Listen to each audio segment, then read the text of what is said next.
Hello दोस्तों, कैसे हैं आप सब। मैं हूं आपका दोस्त डॉक्टर अंकुर अग्रवाल। और जैसा आप जानते हैं कि मैं पिछले 15 साल से फाउंडेशन के बच्चों को लॉ पढ़ा रहा हूं, सीए स्टूडेंट्स को, एलएलबी स्टूडेंट्स को लॉ पढ़ाता आ रहा हूं। और जैसा आपने थंबनेल देखा है, मैंने कुछ अपने एक्सपीरियंस से लॉ के पेपर को एक्सपेक्टेड पेपर की तरह गेस किया है। तो उम्मीद है कि जो मैं गेस कर रहा हूं उसमें से कुछ क्वेश्चंस आपके एग्जाम में आने चाहिए, है ना। आ गए तो बहुत बल्ले बल्ले है, और नहीं भी आए तो भी कोई परेशानी वाली बात नहीं। कम से कम हम इन इंपॉर्टेंट क्वेश्चंस को तो ढंग से करके जाएंगे जो मुझे लगता है एग्जाम में आने चाहिए। तो बिना आपका समय गवाए, क्योंकि आपका एक एक पल अब कीमती है, तैयारी आपकी लॉ की जम के चल रही है, राइटिंग प्रैक्टिस ढंग से कर ली होगी। तो जैसा आप जानते हैं कि हमारे इतने टॉपिक जो आपकी स्क्रीन पर दिख रहे हैं, इन टॉपिक्स के अकॉर्डिंगली मैंने आपके लिए गेस पेपर डिजाइन किया है। एक एक करके कॉपी पेन ले लेंगे, बस हार्डली 5-6 मिनट ही लगेंगे गेस पेपर को लिखने के लिए। तो सबसे पहले बिना समय गवाए, मुझे लगता है कॉन्ट्रैक्ट एक्ट में एग्जामिनर को, आईसीएआई को आपसे पूछना चाहिए सेक्शन 11, यानी कि सेक्शन 11 का मतलब है माइनर और अनसाउंड माइंड से क्वेश्चन आना चाहिए। ठीक है। फिर मुझे लगता है एग्जामिनर को सेक्शन 25 पूछना चाहिए, यानी कि नो कंसिडरेशन नो कॉन्ट्रैक्ट वाला टॉपिक आपके एग्जाम में आना चाहिए। सेक्शन 25, 25(1), 25(2), 25(3) ख्वाजा मोहम्मद, है ना, राइट, गौरी सॉरी जो आपका केस है गौरी मोहम्मद वाला केस आना चाहिए। इसके अलावा केस लॉ के साथ साथ आपको ये सेक्शंस भी याद करने पड़ेंगे। तो ढंग से केस लॉज और सेक्शंस को ढंग से याद करना, जो मैं आपको बताने जा रहा हूँ। फिर मुझे लगता है कि क्वेश्चन आपका अगला बनना चाहिए कॉन्ट्रैक्ट एक्ट में सेक्शन 47, है ना, 46, 47, यानी जिस टॉपिक का नाम है time and place, time and place of performance से क्वेश्चन बनना चाहिए। अब ये क्वेश्चन जो है बाबू डायरेक्ट भी हो सकते हैं, केस स्टडीज भी हो सकती हैं। फिर सर इसके अलावा, क्योंकि एक इंपॉर्टेंट टॉपिक है जो पूछा नहीं जा रहा, मुझे उम्मीद है इस बार पूछा जाना चाहिए, एंटीसिपेटरी ब्रीच। तो एंटीसिपेटरी ब्रीच जरूर करें, और उसके साथ पूछा जाना चाहिए बाबू आपका स्पेशल डैमेजेस, है ना। तो एंटीसिपेटरी ब्रीच के साथ आपको केस फ्रॉस्ट वर्सेस नाइट जरूर याद करना है, ठीक है। और स्पेशल डैमेजेस में मुझे लगता है आपको केस आपका हेडली वर्सेस बैक्जेंडेल याद आ गया, हेडली वर्सेस बैक्जेंडेल वाला केस। तो साथ साथ मैंने आपको केस बता दिए सर। क्योंकि स्पेशल कॉन्ट्रैक्ट से एक क्वेश्चन आता है, तो मुझे उम्मीद है डिफरेंस वाला इस बार क्वेश्चन आना चाहिए। तो मुझे लगता है इस बार क्वेश्चन बनना चाहिए, हालांकि छोड़ के कुछ नहीं जाना है, ठीक है, सब करना है, इंडेमनिटी करना है, गारंटी करना है, बेलमेंट, प्लेज, एजेंसी, सब करना है, लेकिन difference between indemnity, difference between indemnity and guarantee, ये आपको करके जाना है, ठीक है। अब बढ़ते हैं सर कंपनीज एक्ट की तरफ बाबू, अब कंपनीज एक्ट की तरफ बढ़ते हैं, ठीक है। थोड़ी सी जगह बना लेते हैं, हाँ। तो कंपनीज एक्ट की अगर तरफ बढ़े, साथ साथ नोट करते जाएंगे सारे दोस्त लोग। कंपनीज एक्ट में मुझे लगता है इस बार टाइप्स ऑफ कंपनी का देखो क्वेश्चन आता ही आता है। तो ओपीसी और आपका सब्सिडरी, ये दो टाइप्स ऑफ कंपनी के इस बार मेरे हिसाब से क्वेश्चन बनने चाहिए।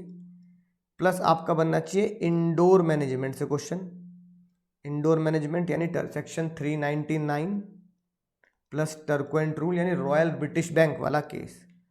और पहले वाले मुद्दे पे बनना चाहिए cooperate will, lifting of cooperate will में से कोई एक केस।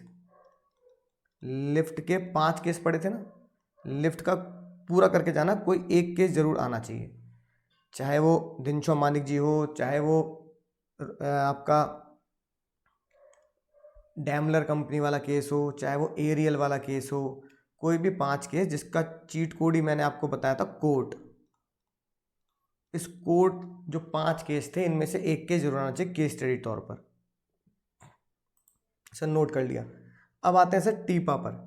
मुझे लगता है टीपा पर आपका बनता है सेक्शन 24 प्लस सेक्शन 27, ये जरूर करके जाने हैं। सेक्शन 33 यानी कि आपका देश निकाले वाला यानी कि एक्सपल्जन ऑफ पार्टनर, और कोर्ट ने बताया चोर इसलिए सेक्शन 44।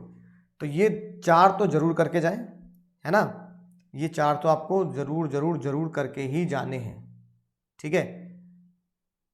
इसके अलावा और भी क्वेश्चन आएंगे पर मुझे लगता है ये चारों बनते हैं क्वेश्चन आपके टीपा से। सर सोगा में क्या हो सकता है हमारे साथ? बाबू सोगा की अगर बात करें तो सोगा में मुझे लगता है सेक्शन 26 आना चाहिए, यानी कि risk follow ownership plus section 28 आना चाहिए। सेक्शन 19 यानी कि इम्प्लाइड कंडीशन, ओ सॉरी क्या कहते हैं 19 में आपका सेक्शन सोगा का सेक्शन 19, ठीक है ना, और इम्प्लाइड वारंटी, हाँ ठीक है, इम्प्लाइड वारंटी आना चाहिए। और इस बार मेरे हिसाब से पक्का बनता है अनपेड सेलर के राइट, पिछले कई बार से आ नहीं रहे, तो अनपेड सेलर के राइट, ठीक है दोस्त। तो ये आपको जो मैं बता रहा हूँ ये टॉपिक तो बिल्कुल हॉट लिस्ट के हिसाब से करने ही करने, मतलब इनमें से तो मतलब ये सोचना ये तो सिर्फ सेक्शंस याद करने। सर एलएलपी का क्वेश्चन एक ही आता है, तो मेरे हिसाब से एलएलपी में बनता है तुम्हारा सेक्शन 15 और सेक्शन 17, ये क्वेश्चन बनना चाहिए तुम्हारा एग्जाम में, यानी कि चेंज इन नेम वाला क्वेश्चन बनना चाहिए। सर नेगोशिएबल इंस्ट्रूमेंट एक्ट के भी बढ़िया क्वेश्चन आते हैं, तो नेगोशिएबल इंस्ट्रूमेंट एक्ट में मेरे हिसाब से इनलैंड और foreign instrument types of instrument में से ये बनता है, ठीक है। और दूसरा क्वेश्चन तुम्हारा बनना चाहिए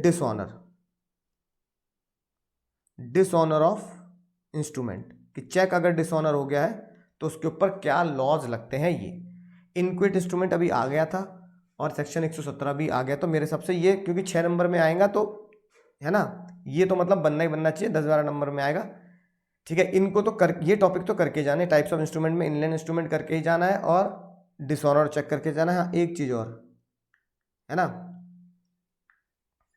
अनएम्बिगुअस इंस्ट्रूमेंट या एम्बिगुअस वाला टॉपिक है ना, एम्बिगुअस इंस्ट्रूमेंट कौन सा होता है, ये करके जाना है सर। अब आईआरएफ में क्या होगा बाबू? आईआरएफ में मुझे लगता है इस बार क्वेश्चन आना चाहिए आपका 6 नंबर का, है ना, वेराइटी या जो टाइप्स ऑफ मिनिस्ट्रीज हैं, वेरियस टाइप्स ऑफ मिनिस्ट्रीज, ठीक है, फाइनेंस मिनिस्ट्री, होम मिनिस्ट्री, इस पे क्वेश्चन बनना चाहिए। तो ये मेरे हिसाब से दोस्त ये गेस पेपर है, मुझे लगता है कि 100 नंबर का पेपर तो देखो शायद कोई टीचर गैस ना कर पाए, ठीक है, लेकिन फिर भी अगर कुछ क्वेश्चंस इसमें से फंस जाते हैं जो मैंने आपकी स्क्रीन पर दे रखे हैं आपको, तो हमारी मेहनत सफल हो जाएगी, हमारा आज का ये सेशन और तुम्हारी ये तैयारी सार्थक हो जाएगी। इन सेक्शंस को जो तुम्हारी स्क्रीन पर लिख रहा है इसको ढंग से नोट कर लेना, बिल्कुल फ्रंट पेज पे लिख लेना, ये तो बिल्कुल डाई हार्ड करके ही करके जाने हैं। तो let's cross our fingers, hope for the best कि अपने गेस पेपर में से पेपर जरूर फंसेगा, है ना, ऊपर वाले से दुआ है कि ये पेपर अपना गेस पेपर एग्जाम में जरूर फंसेगा। बच्चों को बहुत अच्छे नंबर अपने गेस पेपर से मिलने वाले हैं, तो इनको जरूर करना है, शेयर करना है। मैं मिलूंगा अगली वीडियो में आपके साथ, तब तक पढ़ते रहिए, सीखते रहिए, इन क्वेश्चंस की तैयारी जरूर करिए।